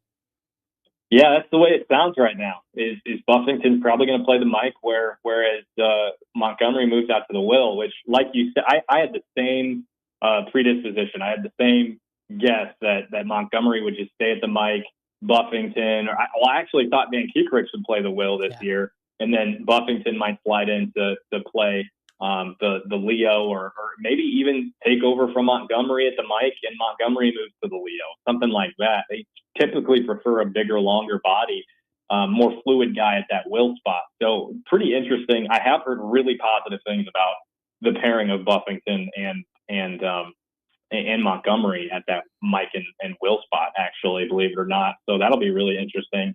And then it sounds like there's going to be 3 guys competing for the Leo between Van Keekerix, Weiskopf, and then Reese, who missed basically all of the spring. So right now it's sounding like it's going to be between Weiskopf and Van Keekerix. And Van Keekerix, he's getting, the Weiskopf is nipping at his heels right now. So it could be either one of them that end up playing that Leo spot. I mean, it's just, the longer we see these 2024 linebackers in the rotation, in this position group, I think the harder and harder it gets for Seth Wallace to keep them off the field. So it's going to be interesting to see how all that plays out. One thing I've continued to say, and that I think I'm going to keep on saying, is that other than Zach Lutmer, Cam Buffington might be the best player on this defense by the end of the year. So that's the guy that I've got my eye on big time going into the fall. We'll file that one away. Elliot Clough, HawkeyeInsider.com, joining us here on Miller and Condon. As always, Elliot, appreciate your time. We'll talk to you again soon. Thank you. Sounds good. Thanks, Trent. That's Elliot Clough here on Miller and Condon, and always great information from Elliot as we make our way through the Hawkeye offseason. Though not completely over, still got baseball wrapping up right here in Des Moines coming up this weekend as they'll face off against Purdue. Locked up a bid for the Big Ten tournament once again as the streak continues for Rick Heller's squad, though swept at the hands of the Huskers over the weekend. And as they try to lick their wounds a little bit and get a couple of nice wins against a Purdue team tied for 4th right now in the Big Ten. Coming up on the other side, we shift perspectives. Let's go north. No, not to talk about those stinking Gophers. No, we're going to be talking Minnesota pro sports. The Wild down 3-1. T-Wolves tonight, tied up at 2. Can they steal another game in San Antonio? Twins? Maybe, probably not. And some Vikings talk. Dane Mizutani, he joins us coming up on the other side as we continue Miller and Condon on the Iowa Sports Radio Network. Congratulations to KXNO on their silver anniversary and 25 years on the air in Iowa, being the home of sports talk radio. We're giving you a chance to experience everything Circa has to offer with a trip along with your favorite KXNO personalities. The next KXNO Silver Ticket Tour will bring you to Las Vegas and Circa for 4 days, 3 nights. Go to KXNO.com to sign up and have a chance to experience Circa with KXNO and the Iowa Sports Radio Network. And we hope to see you soon at Circa. You've probably heard all those ads for life insurance. Just a few dollars a day, apply online in minutes, no medical exam. Simple, easy, and cheap, right? Now you're thinking, maybe I should get a quote. Well, smart thinking. Everyone should have life insurance. But here's what they don't tell you. Those few dollars a day rates, they're for young people in perfect health. That's why everyone calls Big Lou the 50 to 60-year-old not-so-perfect candidate. Like you. You take prescription meds and you're overweight. Winner, winner, fried chicken dinner. Well, Big Lou works with life insurance companies that want people like you with no surprises after you apply. In fact, if you're a 50-year-old guy with a few health glitches, Lou could probably find you $1 million of term life coverage for about $200 a month. So, yeah, you need life insurance. But unless you're young and healthy, you gotta call Big Lou because he's like you, older, heavier, and on meds, too. Get a quote right now at 800-200-1966, 800-200-1966, or biglou.com. Now here's your chance to win $1,000. Just enter this nationwide keyword on our website. Win. That's win. Enter it now. KXNO.com.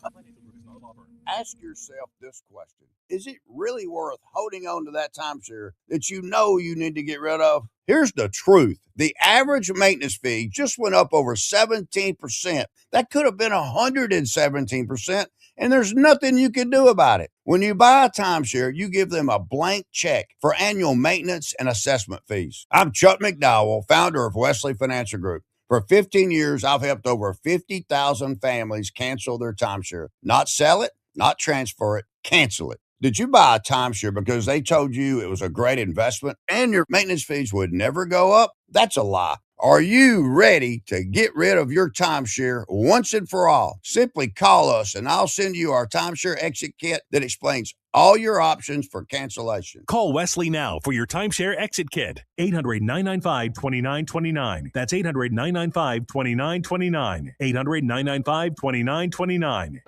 Yacht Rock Radio on iHeartRadio drops anchor and goes commercial-free every weekend. Weekends were made for smooth sailing. Yacht Rock Radio's got the soundtrack. Just sit back, put your feet up, and enjoy. The smoothest soft rock from the 70s and 80s. Open the free iHeart app, search Yacht Rock, and set sail. iHeartRadio. More with Miller and Condon in 60 seconds, right here on 106.3 KXNO. I keep seeing celebrities posts, me in the 90s versus now. Well, the person staring at me in the mirror is definitely not the same person that could pull off bootcut jeans. Time creeps up on us so slowly. You don't see it until suddenly you do. Same thing goes for your bills. $1 here, an uptick there. It's a slow burn until one day you realize the price you're paying now is way higher than when you signed up. But at T-Mobile, customers had the lowest wireless bills versus Verizon and AT&T over the past 5 years. And with T-Mobile on their experience plans, you get a 5-year price guarantee, so you know exactly what your plan price will be for the next 5 years. So at least that's one thing that won't change over time. I can't guarantee you'll still look good with frosted tips, but T-Mobile can give you a clear guarantee on your wireless plan. Lower bills based on Harris billing snapshots from Q3 21 to Q4 25 compared to average AT&T and Verizon bills. Comparison excludes discounts, credits, and optional charges. Price guarantee on talk, text, and data. Exclusions like taxes and fees apply. See T-Mobile.com. Miller and Condon on 106.3 KXNO and the Iowa Sports Radio Network.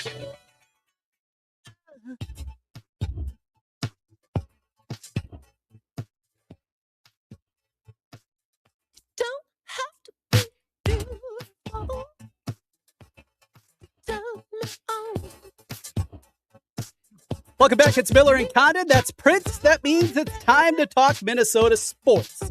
Dave Mizutani covers it at the St. Paul Pioneer Press as he joins us here today. And Dave, you got a lot going on. Busy time. Timberwolves and the Wild involved in the conference semifinals. Twins win a series against the Guardians, something that has been a rarity. And of course, the offseason for the Vikings, it never quits. Busy man up there in the Twin Cities. How are you, Dane? Fun time of the year. This is such a fun time of the year up here in the Twin Cities, and even though we're busy, I can't complain. No doubt about it. So a lot of different angles. Let's start with the winter sports season. Yes, it is May 12th, but it is the winter sports season as we make our way through the playoffs. Down 3-1 now after last night, tied up at 2. Felt like, oh, maybe they just get this one. This is going to be a series again. Alas, Colorado has different ones. They look so good in game 3. And certainly I thought over the last couple of periods and the way that they played and how good they were defensively. Is it just Colorado? They're just better. Is it as simple as that? Yeah, I think there are elements of that are true. Like, I think Colorado was a favorite to win the Cup entering the playoffs for a reason. They're the best team in the league all year. Say what you want about the playoff format. I think it's stupid. So yeah, there's some element of that. Colorado is just good. And even if the Wild were at their best, it might not be enough. But what I will say about yesterday's game is the Wild were not at their best. They came out slow, obviously scored the first goal of the game, but just didn't look committed to playing the style of play from game 3 that was conducive to success. A lot of cute East and West plays, not a lot of hard North and South plays. 4 shots through 30 minutes of regulation. It's not good enough. And there were elements of the game that they were able to get to down the stretch and put themselves in position, tie game, 10 minutes left in the third period. But when you start like that, a lot of the times the hockey gods are going to make sure you lose. And I think if they could have jumped them early, the Wild would have given themselves a much, much better chance, but let Colorado hang around, let them kind of dominate, control the game. And then it was only a matter of time before Colorado took control. They did. Wild pulled even, and then obviously the Avalanche pull away down the stretch. So I think the Avs are better, but I think the Wild didn't do themselves any favors last night. And it's not impossible, but the likelihood, I mean, we're talking about single-digit percentages of beating this Colorado team 3 straight. Outside of its hockey, I'm not a big hockey guy, but and you're from Hawaii, though you got to know it and being on the beat throughout the years. It's not impossible because anything can happen in hockey, but winning 3 straight against this squad feels like an incredibly tall mountain to climb. Yeah, it seems to happen in hockey more than any other sport. So I understand like the idea of just get one, come back home, put all the pressure on Colorado. If you win game 6, head into game 7. They're going to take it one game at a time, but you can find a pathway if you want to be optimistic of, well, if the Wild win game 5, then all the pressure's on Colorado. Colorado lost 3 in a row twice all season. So it's not like they're impervious to a losing streak. But like I said, they've just been the better team all series. They've been the better team all year. It would, if the Wild were to complete this comeback, it would certainly be kudos to them. It would also be a monumental collapse by the Avalanche. So I don't see it. I think yesterday was the series. Frankly, I thought if the Wild won yesterday, I would have given them kind of the inside track to win the series, which is why that effort early on was so damaging. It was right there for them. They let it slip away. So, yeah, I would be pretty stunned if the Wild are able to force a game 7, let alone win one. But we'll see. They still got to play the games. Yeah, no doubt. We're talking with Dane Mizutani as we take a look around. Tonight, it will be the T-Wolves back on the road for San Antonio. Great fourth quarter out of Ant, though. He was sucking wind, and thank goodness that use it or lose it timeout was used by San Antonio, because it looked like Ant-Man needed a little bit of oxygen. Came down the stretch. They get the victory, though. Some struggles just getting the ball in and not being hacked as Io was in the final moments of that one. A win is a win, though, in a playoff series. How are you feeling going into Game 5? Yeah, I think you feel okay. I think if I was like a glass half full about the Timberwolves, I would say it's 2-2, and I do not think they've played their A game yet, not once. I think they've played maybe at best a B- game in games 1, and even game 4. Like Wemby missed 40 minutes of the game, and it was close to the end. The Spurs are still a good team without Wemby, but that was a chance for the Wolves to pounce, and they didn't. That was kind of that DNA that plagued the Wolves all season. So if I was being optimistic, though, I would say all of those things and say, well, if the Wolves play an A game, they'll win. Mm-hmm. But part of that has to do with the Spurs, what they are good at. Obviously, Wemby controlling the paint. He did not get suspended, so he will play tonight. Probably be fresh. He'll probably be motivated. There's a reason the San Antonio Spurs are favored by 10.5. There's a reason the Timberwolves are plus 320 on the money line tonight. It's because everybody views San Antonio as the better team. So I can't count the Wolves out. I certainly will give them a puncher's chance.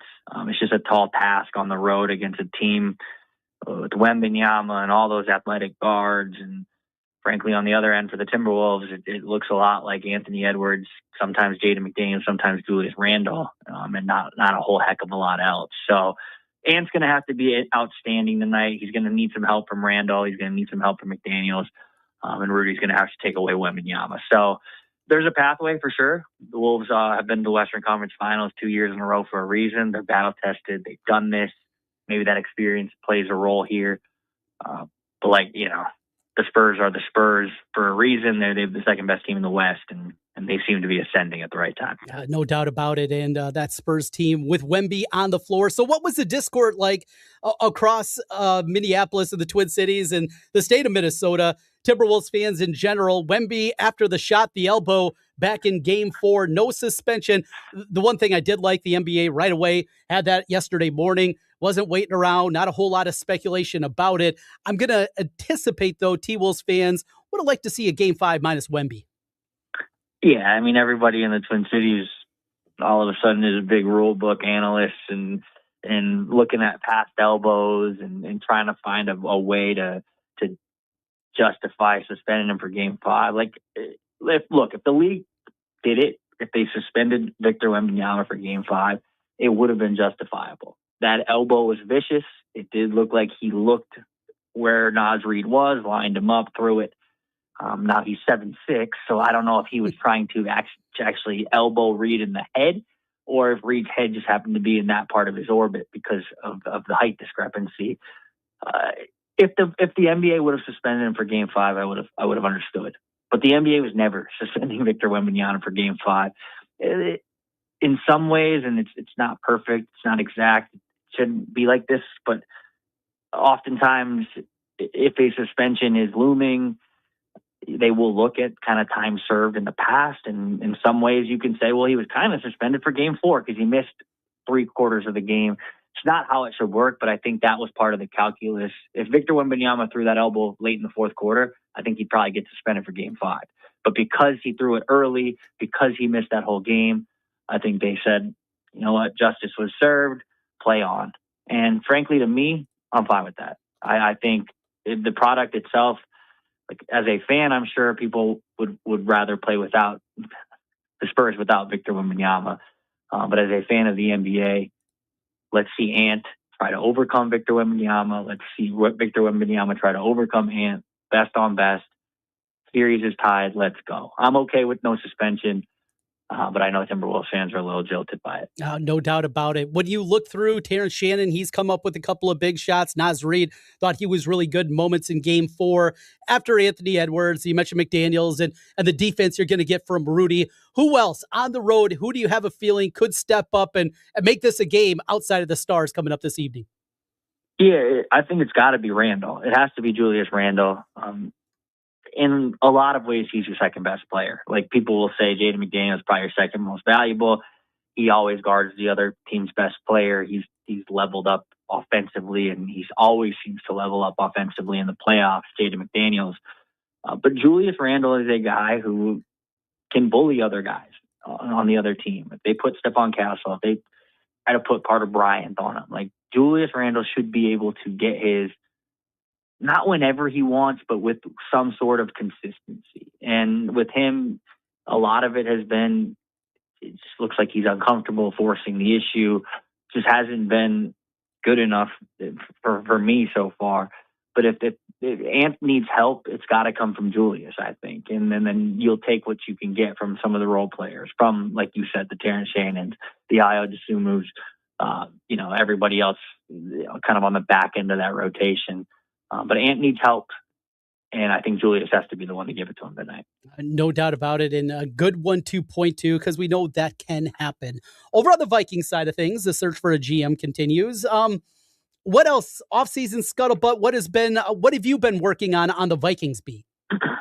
Yeah, like rookie minicamp is always pretty fun, just because you see a lot of guys come in hungry to prove themselves, make the team. It's a lot of tryout guys to fill out a camp. But you can see certain guys step up, make a good first impression. And I think those stories are always fun. A tryout guy who somehow finds his way onto the 90-man roster and gives himself a chance to make the 53-man roster once training camp's over. Vikings signed a guy named Smith Bilbert, UNC, Penn State, defensive end. Looked really good in rookie minicamp, and they were able to sign him.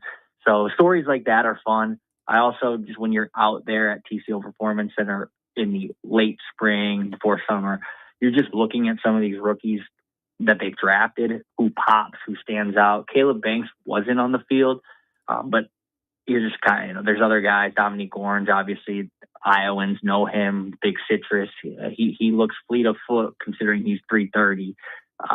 Things like that. He stands out. Damon Claiborne, of the 6th-round pick, running back out of Wake Forest. He has some juice about him. There are guys you can watch just on the field and understand, why they were drafted, why they've excelled throughout their career in football.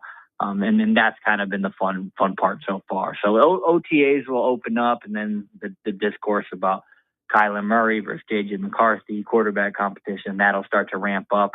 But right now, we're kind of in the lull period before all of it gets going. Saw some pushback from certain people, not too pleased to see Adrian Peterson inducted into the Ring of Fame for the Vikings. Obviously, he is a Viking great going into the Ring of Honor in 2026, but some pushback because of some off-the-field things with Adrian Peterson. Yeah, fair. I can't, I'm not going to argue with the people who don't want him in the Ring of Honor. But there's 28 people in the Ring of Honor, and Adrian Peterson will be the 29th person in the Ring of Honor. And if we're just looking at football, and if we're separating kind of art from artists, some people don't like to do that. I understand. I won't argue with the people that don't. But if you do separate the art from the artist, Adrian Peterson's one of the best players in franchise history, and he deserves a spot amongst some of the other greats to don Vikings uniform. So there will not be a running back better than Adrian Peterson the rest of the time the Vikings exist as a franchise. He's one of the best to ever do it. And then from that standpoint, the spot in the Ring of Honor is deserved. Now, there were some questionable things over the course of his career, even after his career, that I think will be litigated and talked about for the rest of time. Like I said, if you're just looking at the football player, not many did it better than Adrian Peterson in his prime. Any schedule leaks, anything during this week of the season? I mean, you got to be careful out there because you're a real reporter. You're not just some guy with a Twitter account. You have to actually, yes, have some things behind it. There's plenty of rumors out there. Anything that has jumped out to you or at least could be intriguing for the Viking schedule? Nah, no, not really. Schedule comes out Thursday. I'm sure there will be a leak on Wednesday night or Thursday morning. Or the international schedule gets announced Wednesday. Maybe the Vikings have a game there. I don't think they will because of they were asked to or volunteered to, but then did, Dublin, London back to back last year. So I think they'll be off the hook from having to travel internationally, but that'll come out for sure on Wednesday. Then we'll get the full schedule on Thursday. So nothing to report over here. I'll wait for those rumors and those leaks like everybody else or that official announcement. Look, some people are going to dig. Some people are going to try and get the schedule before everybody else, and more power to them. But the thing's going to get released sometime on Thursday. So I'm going to be honest, I'm not going to be digging too hard. I'm right there with you. Yeah, we're going to get it. There'll be information that is out there, and the schedule leaks. At times, it just makes my head hurt until I get a press release from somebody, one of the networks saying this is what it's going to be. I don't dive too deep into it. I was looking at what we do know, who the Vikings play at home, who they play on the road. Not overly daunting. And there was so much talk about getting those wins at the end of the season, the Lions getting the fourth place schedule, and they do have one of the easier ones out there. Look at this Vikings schedule. Looks pretty good going into 2026. Yeah, there's opportunity there, and it's like kind of why the NFL ebbs and flows the way it does, is because oftentimes if you're bad enough to get a last place or a third place schedule, that will coincide with you being good enough to win the division, and then the following year, if you have a first place or a second place schedule, that will coincide with you being bad enough to get a more favorable schedule, and it's kind of just a push-pull that way. But yeah, if you look at the schedule and just the opponents right now, you could find 9, 10, 11 wins if you're optimistic, and a lot of that will come down to quarterback play, whether it be McCarthy or Murray. But I will say, like, the Lions have an easier schedule because the Vikings beat them on Christmas, and that might be 3 more wins that the Lions can kind of pencil in that the Vikings maybe could have penciled in a little easier, just in terms of same place finisher on the schedule. But it's always a fun time of the year right now because you get to kind of map out what the season is going to look like. But yeah, we've known the opponents for a while, and you're right, Trent. There is a favorable dynamic to this year where if you want to be optimistic, if you want to be glass half full, you can convince yourself that the Vikings are a playoff team this year. Speaking of Mr. Optimistic, the Twins are only 3 back in the Central. Mr. Pessimistic would say if you watch this team, they stink. Even after taking 2 or 3 from the Guardians over the weekend, that seems like a rarity, certainly over the last 7 or 8 years. The Twins, I guess they escape something devastating with Joe Ryan, and right after that happens, Taj Bradley, one of the stories of the first month, he goes on the IL with a pectoral inflammation. Boy, just being a Twins fan, it's so much fun. Yeah, they just don't have the horses this year to do anything of actual substance. But you're not wrong. The AL Central stinks. The AL at large kind of stinks. So they're not out of it. And we saw them string together a winning streak earlier this year. If they string together a random 4, 5, 6 game winning streak, all of a sudden you're back at the top of the division. So they're not done, but they're not contenders. So it's this weird middle ground. Maybe at some point they'll just be awful and they'll kind of become irrelevant in the national scope and even the local scope. And you can start trying to project out for what the 2027 MLB draft looks like and get excited about that. But I kind of just expect them to just be kind of hovering or middle of the pack, and it doesn't seem like anyone else in the AL Central is too invested in putting the foot on the pedal and run away with this thing. So maybe the Twins will just be in the conversation, even though even if they are, it doesn't feel like they can actually do anything. No, not at all. Dane Mizutani with the St. Paul Pioneer Press with us here today. Dane, as always, appreciate the time. Have a good one, and get maybe a nap if you need one. Stay up late for the T-Wolves tonight. Yeah, we'll do. You guys have a good one, too.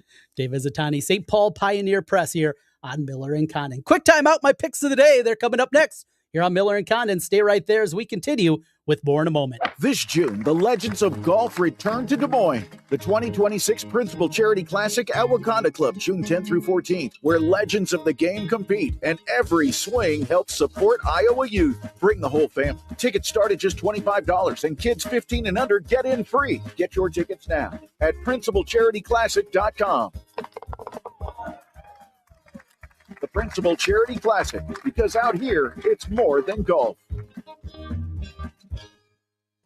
Dirty ducks and they clean just right. Hey, Brian Leach here with Service Legends, where we have a flair for clean air. Allow me to explain. Let's start with the here and now. Before your visit from my home comfort heroes.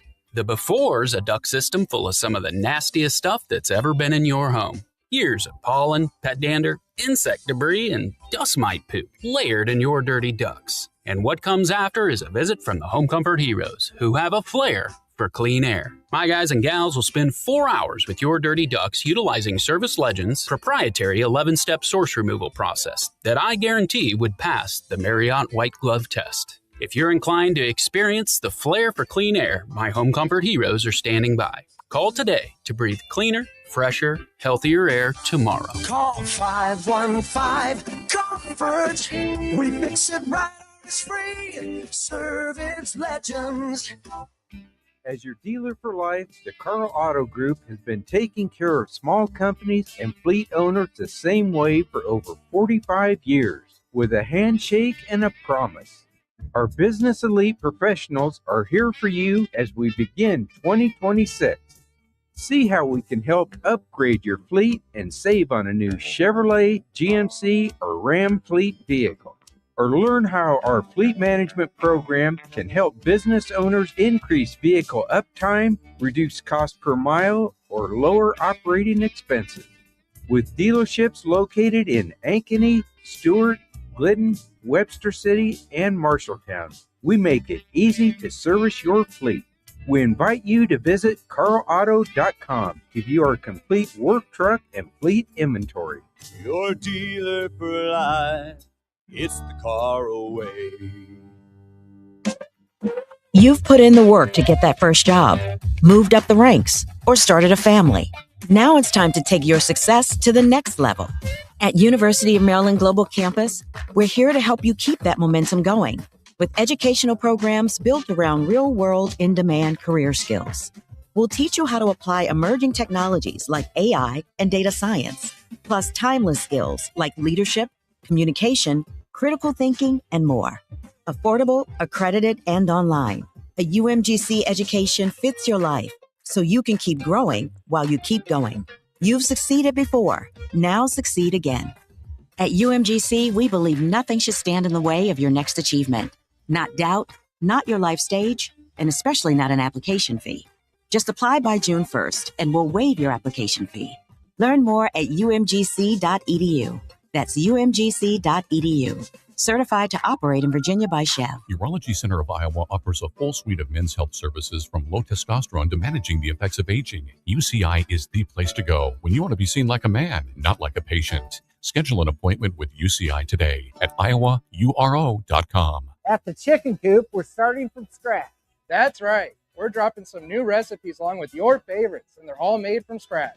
Boneless wings and chicken tenders made from scratch when you order. Get your spice on with our new Nashville hot chicken sandwich. Or our new buffalo chicken sandwich. Both made from scratch. Don't forget our wings, made with 12 different sauces that are, you guessed it, made from scratch. The Chicken Coop has the best chicken and is made from scratch in our kitchen. Stop in or order online today. Voters are listening to the radio, and they're really listening. If you're running for office, radio gets your message heard, not scrolled past. Reach communities everywhere and be on the air in just 48 hours. Go to winwithiheart.com. That's winwithiheart.com. From day one, our mission was simple. Give Iowa sports fans a voice. 25 years later, we're still talking, debating, and celebrating everything sports. 106.3 KXNO. 25 years of Iowa sports passion. You're listening to Miller and Condon. Off the Bench with Sean Roberts and Lucas Strain is on deck here on 106.3 KXNO and the Iowa Sports Radio Network.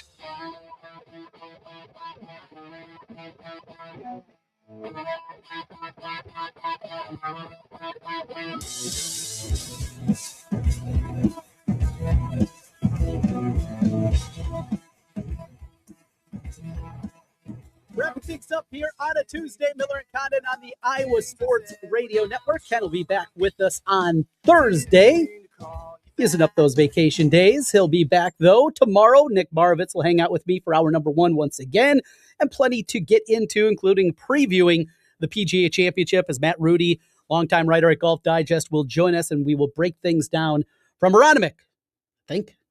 Got to get the pronunciation correct as we are 2 days away from the PGA. That is coming up. Coming up for you right now, it is my picks of the day presented by Circa Sports as we go through. We got one game for you. I'm going to take the Diamondbacks plus 110 here this evening. Diamondbacks against the Rangers. Speaking of that, the under in Ranger home games over the last 18 is 15-2-1. We're going to jump aboard with that one as well. We're going to play the under 8 with the Rangers and the Diamondbacks here this evening. Over to the NBA, going to play the Spurs, lay the 9.5. I think Minnesota's walking into a hornet's nest. I think this thing's going to get ugly, much like we talked about back in game 2 when that thing got away and talking about an alt spread. Maybe see something similar here tonight. I think it's going to be a blowout in terms of the Spurs. And then our prop bets tonight. Finding these prop bets over at unjuiced.bet, where you can get 30% off your first month and 7 days free. Use a promo code KXNO, unjuiced.bet, where I've been working through and finding these different prop bets. We got De'Aaron Fox over 3.5 rebounds. That's plus 122. Over Terrence Shannon points this evening. 6.5 is the number there. We're going to go Langiers of the A's over 1.5 total bases tonight. And Max Muncy also over 1.5 plus money there, plus 125 for Muncy. So 4 prop plays this evening, a couple of games, the Spurs and the D-backs, and a total under 8. 7 plays all told for me here this evening on the card. We'll see what we can do after, yes, believe it or not, and I know it might be a shock to many of you, we had a winning day yesterday. We went 5-2 overall, aided by Ken pushing me in the direction of going over on LeBron. His total was 22.5. He gets 24 points in that one, so we got a victory there. Got it, nailed it, and absolutely feeling good going in here to this Tuesday. Well, that'll do it for today. Thanks for being with us, as always, here on Miller and Condon. Still an opportunity for you to sign up for our big silver ticket anniversary giveaway coming up in August. A chance for you, our grand prize winner, airfare, hotel, VIP experiences, all at Circa. Go to kxno.com right now to sign up, and you can sign up each and every day. Give yourself an opportunity to win. That'll do it. Thanks for being with us. We'll talk to you again tomorrow here on Miller and Condon on the Iowa Sports Radio Network.